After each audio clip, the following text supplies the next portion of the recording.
Watch Dogs Legion Bloodline. What a mouthful. Now this review is going to incorporate not just the Bloodline, but the multiplayer segment for everyone that's coming back. I gotta say that Watch Dogs Legion Bloodline is a mouthful. I'm just gonna be saying Bloodline. All right, so Bloodline in itself is a decent story. It brings back Aiden Pierce, the fan favorite, and it brings back Wrench from Watch Dogs 2, another fan favorite. Now these two characters play off of each other pretty well, I want to say.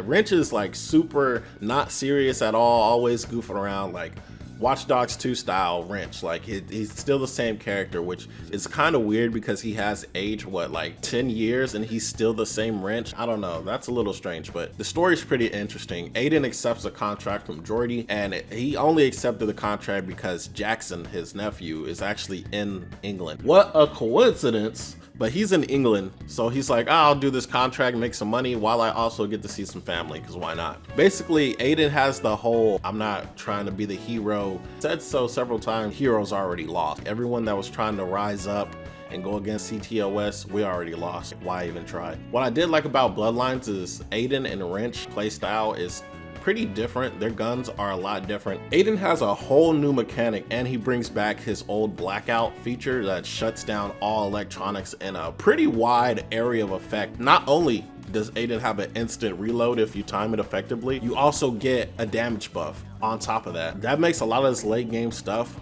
more easy to do. Bloodlines is the latest DLC for the multiplayer, and you can bring Aiden and Wrench into the DLC, and they just make it a shit ton easy. There's almost no reason to play any other character because whatever the other characters do, it doesn't matter. Aiden and Wrench can cover that. Wrench, all his weapons are EMP based. Not only that, he has his own drone, the heavy drone that lets you literally fly above enemies so they don't notice you whenever you want to take out objectives.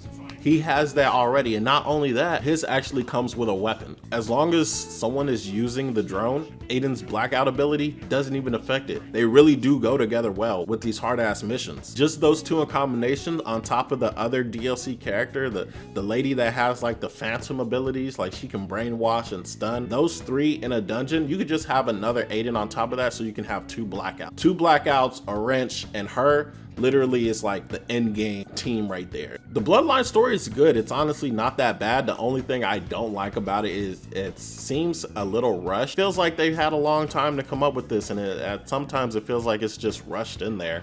And then like they want to expand on top of it by letting you do missions as Aiden to earn gear and stuff like that. The story is fun. I mean, it's just Aiden and Wrench going through crazy stuff. Wrench just makes it a whole lot worse. Like Aiden is straightforward, tells the bad guy, hey, I don't know this Wrench guy, and I'm willing to go find. The bad guy's just like, oh, I don't believe you, you know, I'm gonna take your nephew.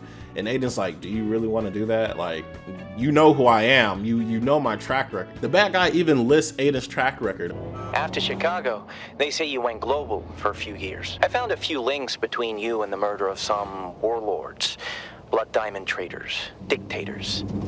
A dozen more rumors of the same.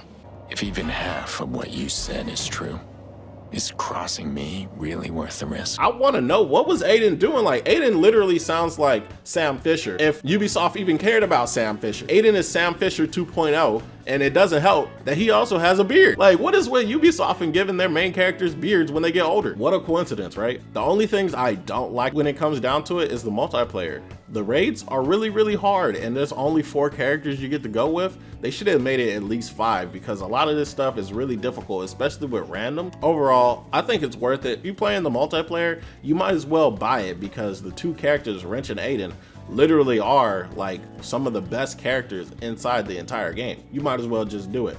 Aiden can use any gun that you have unlocked. On top of that, give that gun a damage boost and an instant reload. Like, there is no reason for you not to have Aiden or Wrench on your team. These two characters, they're pay to win.